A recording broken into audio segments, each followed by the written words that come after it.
Ikinulungkot naming sabihin na dito na nagtatapos ang paglalakbay ng inyong pangkat sa tawag ng Tanghalan All-Star Grand Rescue. Katulad ng naganap ng round 1, may muling mabibigyan ng pagkakataong magpatuloy pa at mapasama sa ibang pangkat. Gayunman malungkot pa rin dahil hindi nga lahat ay magpapatuloy. At lahat sila ay mahal natin. Yes. Lahat sila deserve na makabalik. Anong pangkat? Anumang pangkat, sino man, lahat sila mahal natin. Ang ating mga hurado ay pumili ng dalawa. Opo, dalawa lamang mula sa inyong pangkat upang mabigyan ng pagkakataong tumuloy pa sa ating kompetisyon. Sino kaya ang dalawa na maswerteng napili? Ang dalawang pangalan na pinili ng mga hurado na magpapatuloy pa sa kompetisyon ay pagpipilian ng dalawang pangkat sa pamamagitan ng bunutan.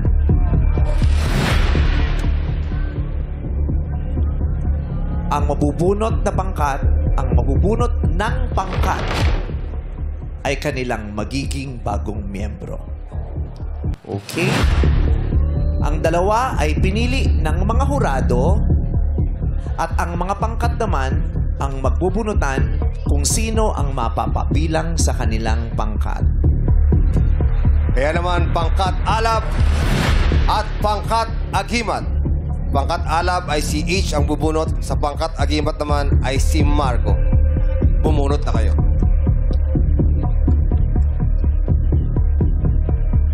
Ang mga pagpipilian sa pangkat Alon ay sina Dylan, Arbery,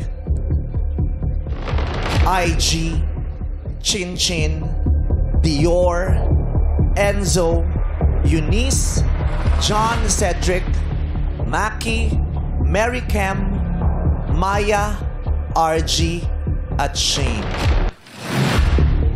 Sino kaya ang pinili ng ating mga hurados? Gusto lang naming i-share sa lahat na ang pagpili ng mga hurados ay hindi madali. Lahat ng mga performances ay muli nilang binalikan upang kanilang mapagtanto kung sino ang kanilang pipiliin upang tumuloy pa. H and Marco, hawak nyo na ang dalawang pangalan ng mga awit mula sa pangkat Alon na maisasalba. Unahin nating ipakita ang nabunot ng pangkat Alab. H. Ipakita mo ng nabunot ng pangkat Alab ang inyong magiging bagong miyembro.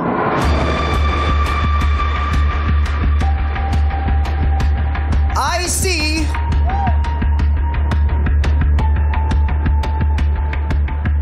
Arbery Laguring.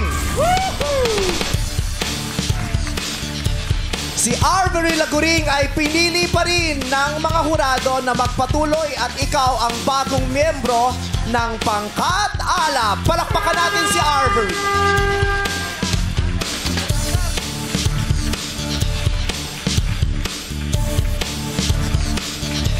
Pangatlong grupo na ito ni Arbery. Mula pangkat Amihan, napunta sa pangkat Alon, ngayon ay sa pangkat Alab. Ang daming kulay ng damit na ang naisuot ni Arbery. Pupula naman siya. Baka next time, agimat ka na. Tapos sa susunod, judge ka na. Kasi ikaw na yung host. Ay, ikaw na talaga, Ikaw na Arbery. lahat. Lahat Ay, sakto may extra. After Mama Mary, ikaw na. Mama Mary, Arbery. Yun yung sequence. May isa pang pangalan na naisalba. At ang pangalang yan ay magiging bagong bahagi ng pangkat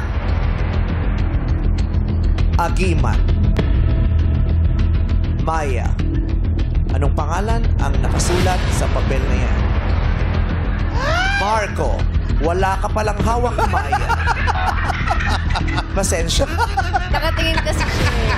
Gulong-gulong Saka yung wala. hormones ko. Oo. Yung kamay ko, pawis na ba? Kailangan mong gloves. Raimundo, pahiram ng gloves. Alam mo, huwag ka namang problema sa susot ni Arbery, ha? Narero na ako nakita yung susot ni Arbery. Ano? Ayun. Yes. Paso. Nakapula. Grabe. Parang ikaw yung yung gumaganon pag opening ng restaurant, yung sa labas. Yung balloon. Oo, yung may hangin sa loob. Hangin. Taray. Sino ang nagtulos ng kandilang pula? Since day one, fan natin yan. Okay. Isang pangalan ang babanggitin para magpatuloy at maging bagong bahagi ng pangkat Agimat. Marco. Anong pangalan ang nakasulat dyan? Sinong Grand West backer na kaya ang sinalba ng mga hurado at mapupunta sa inyong pangkat? Marco, ipakita mo na. Maya Charco! Congratulations! Ang bagong pangkat ni Arbery ay ang pangkat Alab at ang bagong pangkat ni Maya ay ang pangkat Agimat. At sa lahat naman ng miyembro ng pangkat Alon, muli, maraming salamat sa pagbigay ng pangmalakasang laban sa tanghalan. Mahal kayo ng Showtime family. Kaya naman, hanggang sa muli. Maraming salamat. Maraming salamat at binigyan niyo ng pagkakataon ng Madlang People na ipagdiwang kayo at ang inyong talento sa intabladong ito. Maraming salamat. Madlang People, magpapatuloy sa susunod na linggo ang Resbakbakan, 2 natitirang pangkat pa. Matinding tapatan ang nag-aabang sa mga rurok. Ang galing sa kantahan dito sa Tawag ng Tanghalan All-Star Grand Resback 2020.